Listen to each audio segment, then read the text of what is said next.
आप सब मेरे ऑनलाइन भाई बहनों को एक बार फिर से जय मसीह की। परमेश्वर के दया अनुग्रह और कृपा से एक बार फिर हम सब लोग मिले, इसके लिए प्रभु का धन्यवाद करेंगे। आइए पहले सर झुकाकर परमेश्वर का धन्यवाद करते हैं। धन्यवाद धन्यवाद धन्यवाद हे महान परमेश्वर, हे करुणा निधान, हे शांति के राजा प्रभु यीशु, तेरे पवित्र नाम को धन्यवाद करते हैं प्रभु जी। प्रभु तेरा वचन पढ़ने जा रहे हैं प्रभु, हमें सुनने और समझने की शक्ति दे प्रभु, हमें बल दे मेरे राजा, ताकि हम तेरी गूढ़ बातों को समझ सकें प्रभु, तेरे पवित्र शास्त्र में से प्रभु जी। इस शाम के सुंदर समय मेरे राजा हम लव व्यवस्था की पुस्तक पढ़ने जा रहे हैं प्रभु जी, ताकि प्रभु ये हमें समझ में आए प्रभु जी, ये हमारे जीवन में काम करे मेरे राजा, ताकि प्रभु जी हम तेरी उन आज्ञाओं और विधियों और नियमों को जान सकें प्रभु जी, जो ने तूने आदि काल से लेकर मनुष्यों के लिए दिए प्रभु जी। प्रभु जितने मेरे बहन भाई तुझ पर विश्वास करते हैं प्रभु जी, जो तेरे इन नियम और विधियों को पूर्ण हृदय से पूर्ण मन से मानते हैं प्रभु, उन सबको आज का मन्ना देना प्रभु जी, ताकि ये सारी गूढ़ बातें प्रभु वो समझने पाए प्रभु जी। सारे ऑनलाइन भाई बहनों के हृदय को खोल देना प्रभु जी, जो जो इस वचन को सुने प्रभु वो सब लोग आशीष पाएं और सच्चाई को जानने पाएं। सारा आदर सारी महिमा तुझे देता हूँ प्रभु यीशु। ये छोटी सी विनती तेरे प्यारे बेटे मेरे उद्धार करता यीशु नासरी के नाम से मांग कर पा लेता हूँ पिता, आमीन। आइए, ये शाम का सुंदर समय है। जैसे आदम से और हवा से मिलने आता था परमेश्वर, इसी तरह से आज उसका वचन शाम को और सुबह हमें मिलता है। तो आज तारीख है 11/2/2025 और हम शाम का वचन पढ़ेंगे। लव व्यवस्था इसका 11 और 12 अध्याय इसके पढ़े और सुने जाने पर प्रभु की आशीष हो। जो भाई बहन मुझे फॉलो करेगा 1 जनवरी से लेकर 31 दिसंबर तक, वो पूरी की पूरी बाइबल कंप्लीट पढ़ लेगा। और ये बाइबल एक ऐसी पुस्तक है, इसके पढ़े और सुने जाने पर आशीष होती है। जो मेरे भाई बहन पढ़ सकते हैं वो यहाँ से जब मैं बोलता हूँ उसके बाद भी खुद भी बाइबल निकाल कर उसमें पढ़ सकते हैं, और पढ़नी चाहिए। तो परमेश्वर आपसे बात करेगा। मैं आशा करता हूँ कि आज का वचन हमारे हृदयों में, हमारे मनों में काम करने पाए। आइए हम शाम का वचन पढ़ते हैं। फिर यहोवा ने मूसा और हारून से कहा, इज़राइलियों से कहो, जितने पशु पृथ्वी पर हैं उन सभी में से तुम इन जीवधारियों का मांस खा सकते हो। पशुओं में से जितने चीरे या फटे खुर के होते हैं और पागुर करते हैं उन्हें खा सकते हो, परंतु पागुर करने वाला या फटे खुर वाले में से इन पशुओं को ना खाना, अर्थात ऊंट जो पागुर करता है परंतु चीरे खुर का नहीं होता, इसलिए वह तुम्हारे लिए अशुद्ध ठहरा है। और शापान जो पागुर करता है परंतु चीरे खुर का नहीं होता, वह भी तुम्हारे लिए अशुद्ध है। और खराहा जो पागुर करता है परंतु चीरे खुर का नहीं होता, इसलिए वह भी तुम्हारे लिए अशुद्ध है। और सूअर जो चीरे अर्थात फटे खुर का होता है परंतु पागुर नहीं करता, इसलिए वह तुम्हारे लिए अशुद्ध है। इनके मांस में से कुछ न खाना और इनकी लोथ को छूना भी नहीं, ये तो तुम्हारे लिए अशुद्ध है। फिर जितने जल जंतु और उनमें तुम इन्हें खा सकते हो, अर्थात समुद्र या नदियों के जल जंतुओं में से जितने पंख और चोंटे होते हैं उन्हें खा सकते हो। और जो जलचरी प्राणी में से जितने जीवधारी बिना पंख और बिना चोटे के समुद्र या नदियों में रहते हैं, वे सब तुम्हारे लिए घृणित हैं, वे तुम्हारे लिए घृणा ठहरें। तुम उनके मांस में से कुछ न खाना और उनकी लोथों को अशुद्ध जानना। जल में जितने किसी जंतु के पंख और च्योंटे नहीं होते हैं वह तुम्हारे लिए अशुद्ध है। फिर पक्षियों में से जिनके अशुद्ध जाना, वे अशुद्ध होने के कारण खाए ना जाएं, अर्थात उकाब, कटफोड़, कुरकुर, चील और भांति भांति के बाज, भांति भांति के सब काग यानी कौवे, शतरमुर्ग, तरखास, जलकुटकुट और भांति भांति के शिकारे, हासील, हाडगिल, उल्लू, हंस, राजहंस, धनेश, गिद्ध, लगलग, भांति भांति के बगुले, टिटिहेरी और चमगादड़, जितने पंख वाले कीड़े और 4 पांव के बल चलते हैं उन्हें तुम्हारे लिए अशुद्ध हैं। पर रेंगने वाले और पंख वाले जो 4 पाँव के बल चलते हैं, उन्हें भूमि पर कूदने फादने को टांगें होती है, उनको खा सकते हो। विजय है अर्थात भांति भांति के टिड्डी, भांति भांति के फनगे, भांति भांति के झिंगुर, भांति भांति के टिड्डे, परंतु सब रेंगने वाले पंख वाले कीड़े जो 4 पाँव वाले होते हैं, वे तुम्हारे लिए अशुद्ध हैं। इनके कारण तुम अशुद्ध ठहरोगे। जिस किसी को इनकी लोथ छू जाए वह सांझ तक अशुद्ध ठहरे, और जो कोई इनकी लोथ में से कुछ भी उठाए उसके वस्त्र धोए और सांझ तक अशुद्ध रहे। फिर जितने पशु चीरे खुरके होते हैं, परंतु ना तो बिल्कुल फटे खुरके और ना पागुर करने वाले हैं, वे तुम्हारे लिए अशुद्ध है। जो कोई उन्हें छुए वह अशुद्ध ठहरेगा।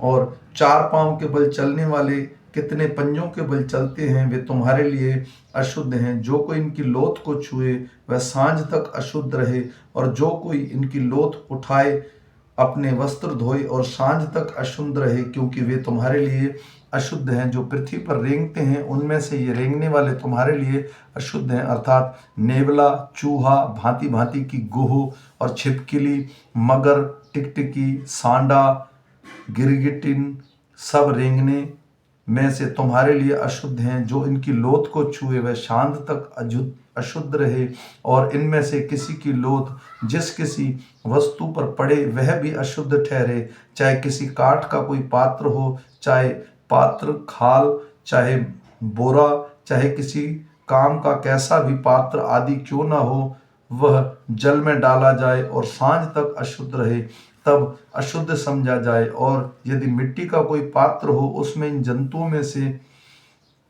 कोई पड़े, तो उस पात्र में से कुछ भी वह अशुद्ध ठहरे, और पात्र को तुम तोड़ डालना। उसमें जो खाने के योग्य भोजन हो उसे पानी में छुआ और उसे सब अशुद्ध ठहरे। फिर यदि ऐसे पात्र में पीने के लिए कुछ हो तो वह अशुद्ध ठहरे, और यदि किसी लोथ को कुछ तंदूर या चूल्हे में पड़े तो वह भी अशुद्ध ठहरे और तोड़ डाला जाए, क्योंकि वह अशुद्ध हो जाएगा, वह तुम्हारे लिए भी अशुद्ध ठहरे।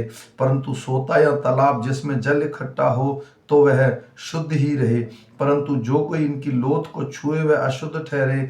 और यदि इनकी लोथ में से कुछ भी किसी प्रकार के बीज या बोने के लिए हो तो उस पेड़ का बीज शुद्ध ठहरे, पर यदि बीज पर जल डाला गया है तो वह पीछे लोथ में से कुछ उस पर पड़ जाए तो वह तुम्हारे लिए अशुद्ध ठहरे। फिर जिन पशुओं को खाने की आज्ञा में तुमको दी गई है, उनमें से कोई पशु मरे तो उसमें से कोई उसकी लोथ को सांझ तक ना अशुद्ध रहे, और उसकी लोथ में से जो कुछ खाए वह उसके वस्त्र धोए और उसे सांझ तक अशुद्ध रहे। और जो कोई उसकी लोथ उठाए वह भी अपने वस्त्र धोए और सांझ तक अशुद्ध रहे। सब प्रकार के पृथ्वी पर रेंगने वाले जंतु घिनौने हैं, वे खाए ना जाएं। पृथ्वी पर सब रेंगने वाले जितने पेट या 4 पाँव के बल चलते हैं या अधिक पाँव वाले होते हैं, उन्हें तुम ना खाना, क्योंकि वे घिनौने हैं।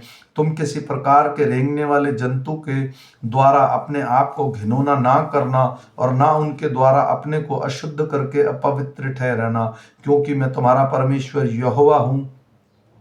इस कारण अपने को शुद्ध करके पवित्र बने रहो, क्योंकि मैं पवित्र हूँ। इसलिए तुम किसी प्रकार के रेंगने वाले जंतु के द्वारा जो पृथ्वी पर चलते हैं और आप ही अशुद्ध ना करना, क्योंकि मैं यहोवा हूँ जो तुम्हारे मिस्र देश में से इसलिए निकाल ले आया कि तुम्हारा परमेश्वर ठहरूं। इसलिए तुम पवित्र बने रहो, क्योंकि मैं पवित्र हूँ। पशुओं, पक्षियों और सब जलचरी प्राणी और पृथ्वी के सब रेंगने वाले प्राणियों में के विषय में यही व्यवस्था है कि शुद्ध, अशुद्ध और भव्य और अभव्य जीवधारियों का भेद किया जाए। फिर मूसा ने कहा, इस्राएलियों से कह, जो स्त्री गर्भवती होकर लड़के को जन्म देती है वह 7 दिन तक अशुद्ध रहेगी। जिस प्रकार वह ऋतुमती होकर अशुद्ध रहती है, वह 8वें दिन लड़के का खतना किया जाए। वह स्त्री अपने शुद्ध करने वाले रुधिर से 37 दिन रहे, और जब उसे अशुद्ध हो जाने के दिन पूरे हों तो वह ना किसी पवित्र वस्तु को छुए और ना पवित्र स्थान में प्रवेश करे। और यदि उसके लड़के पैदा हो तो उसके ऋतुमती किसी अशुद्धता 14 दिन की लगे, और फिर 66 दिन तक अपने अशुद्ध करने वाले रुधिर में रहे। जब उसके शुद्ध हो जाने के दिन पूरे हों, तो चाहे उसका बेटा हो चाहे बेटी, वह होम बलि के लिए 1 वर्ष का भेड़ का बच्चा और पाप बलि के लिए कबूतरी का एक बच्चा या पंडुकी मिलाप वाले तंबू के द्वार पर याजक के पास लाए। तब याजक उसको यहोवा के सामने भेंट करके उसके लिए प्रायश्चित करे, और वह अपने रुधिर के बहने की अशुद्धता से छूटकर शुद्ध ठहरेगी। जिस स्त्री के लड़का या लड़की पैदा हो उसके लिए यही व्यवस्था है। और यदि उसके पास भेड़ या बकरी देने की पूंजी ना हो, तो 2 पंडू के कबूतरी या 2 बच्चे एक ही होम बलि के द्वारा पाप बलि के लिए दे, और याजक उसके लिए प्रायश्चित करे, तब वह शुद्ध ठहरेगी। आमीन। मेरे भाई बहनों, हमारा परमेश्वर कितना पराक्रमी है, वो हम मनुष्यों के लिए कितनी चिंता करता है। आप देखिए, इसमें कितने सारे पक्षी दिए गए हैं जो परमेश्वर ने खाने के लिए मना किया है। आज हमारा साइंस भी बताता है, जितने काग या जितने भी यहाँ सांडे या जितनी भी छिपकलियाँ, जिस तरह के भी जीव दिए गए हैं, बाज या जितना भी उल्लू या जिस तरह का भी चमगादड़, इसके लिए परमेश्वर ने कितने हजारों साल पहले मना कर दिया था कि ये चीज़ें ना खाई जाएं, क्योंकि ये हमारे सेहत के लिए अच्छी नहीं है। परमेश्वर ने इन चीज़ों को इसलिए मना किया क्योंकि ये हमारी सेहत को खराब कर सकती हैं। आज हम साइंस की वजह से हम सब जीव जंतुओं को जानते हैं, लेकिन परमेश्वर तब भी जानता था हमारे लिए अच्छा क्या है और हमारे लिए बुरा क्या है। इसलिए परमेश्वर ने जितने खाने वाले जीव हैं वो हमें बताए हैं, और जितने नहीं खाने वाले हैं आज वो सब भी बताए हैं। अगर मेरा कोई भाई बहन ये सच में जानना चाहता है, तो बाइबल की लेवी व्यवस्था की पुस्तक में से 11 और 12 अध्याय में ये लिखा हुआ है। आप अपनी बाइबल खोलकर भी इसको चेक कर सकते हैं कि परमेश्वर की विधि और नियम के अनुसार हमें कौन कौन से प्राणियों को खाना चाहिए और कौन कौन सा। काफ़ी बार लोग कहते हैं कि आपको सब कुछ खाना है, कि मसीह लोग सब कुछ खा सकते हैं। ऐसा नहीं है। बहुत सारी चीज़ों के लिए परमेश्वर ने हमें मना किया गया है ताकि उससे हमारी सेहत ना बिगड़े। परमेश्वर हमारे भले के लिए कितनी चिंता करता है। जैसे एक माँ अपने बच्चे के लिए चिंता करती है कि उसे किसी तरह की खरोंच ना लगे, उसी किसी तरह का उसका पेट खराब ना हो या उसकी सेहत खराब ना हो। इसलिए परमेश्वर ने उस वक्त जब ये बाइबल लिखी गई, आज से हजारों साल पहले, उस वक्त भी परमेश्वर जानता था कि आपके लिए क्या खाना उचित है और क्या खाना उचित नहीं है। तो परमेश्वर ने हर चीज़ के लिए नियम बनाया। अगर आप इस पवित्र बाइबल को देखेंगे तो इस पर ऊपर से ही लिखा गया है कि पुराना नियम और नया नियम। तो ये बाइबल नियम से ही शुरू होती है और मसीह जीवन भी नियम पर ही चलता है। अगर हम नियम से नहीं चलेंगे तो हम अपनी नज़र में धर्मी ठहर सकते हैं, लेकिन परमेश्वर की नज़र में धर्मी नहीं हो सकते। इसलिए प्रभु यीशु ने कहा गया, खुद अपने मुंह से बोला था कि प्रभु प्रभु कहने वाले स्वर्गलोक में नहीं जाएंगे। तो इसलिए हमें उनके नियमों का ध्यान करना चाहिए। मैं विश्वास करता हूँ आज का वचन हमारे हृदयों में काम करेगा और हम जान पाएंगे कि कौन से खाने के लिए। मैं दोबारा बताता हूँ, लेवी व्यवस्था की पुस्तक में से ये तीसरी पुस्तक है, उत्पत्ति, निर्गमन और लेवी व्यवस्था। इसका 11 और 12 अध्याय अगर कोई मेरा भाई बहन जानना चाहता है, उत्सुक है परमेश्वर के नियमों को, तो वो पढ़ सकता है। ये पुराने नियम में पहले से ही बता दिया गया था। और मैं आशा करता हूँ कि मेरे जितने बहन भाई से ऑनलाइन सुने, सब इसको शेयर कीजिए, परमेश्वर का वचन बांटिए, ताकि हम आज के समय में, जिस तरह का समय है, ये समय बहुत बुरा है। वचन कहता है ये अंत का समय है, कभी भी प्रभु यीशु आ सकते हैं। जितने मेरे बहन भाई सच में विश्वास करते हैं कि हाँ प्रभु यीशु है और वो जीवित है और वो आने वाला है, उन सब के लिए, जितने वचन के भूखे और प्यासे हैं, उन सब के लिए आइए हम प्रार्थना करेंगे।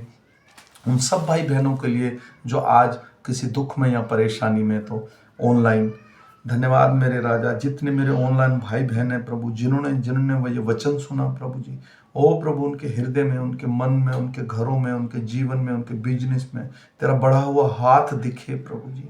मैं विश्वास करता हूँ प्रभु जी, इस वचन के द्वारा हम कुछ सीखें प्रभु जी, ताकि हम जानने पाए मेरे राजा। जैसे एक माँ प्रभु अपने बच्चे को गोदी में लेती है प्रभु जी, जैसे मुर्गी अपने बच्चों को अपने पंखों तले छिपा लेती है खुदावन, तू भी हमें इसी तरह छुपा ले प्रभु जी। हमें बीमारियों से, हमें चिंताओं से, हमें दुखों से छुटकारा देने के लिए प्रभु यीशु तूने क्रूस पर पर अपनी जान दी ताकि तेरा पवित्र लहू प्रभु जी हम सबके चारों तरफ बाड़ा बांध सके। ओ मेरे खुदावन, प्रत्येक जन को छू ले प्रभु जी, ताकि वो अपने अपने चर्चों में जाके अपनी बड़ी सभा में खड़े होकर गवाही देने पाए कि हाँ, परमेश्वर ने हमारे से बातचीत किया बाइबल के द्वारा। मैं सारी महिमा तुझे देता हूँ प्रभु यीशु। सब कुछ तेरे बलवंत हाथों में सौंपते हुए छोटी सी विनती तेरे प्यारे बेटे मेरे उद्धार करता यीशु नासरी के नाम से मांग कर पा लेता हूँ पिता, आमीन। मेरे भाई बहनों, फिर मिलेंगे सुबह के वचन के साथ। मैं आशा करता हूँ जब तक परमेश्वर का आत्मा हम सब के साथ हमारे कामों में मदद करने के लिए, सबको पवित्र आत्मा हमारे संग रहे और हमारी अगुवाई करे। आमीन। जय मसीह।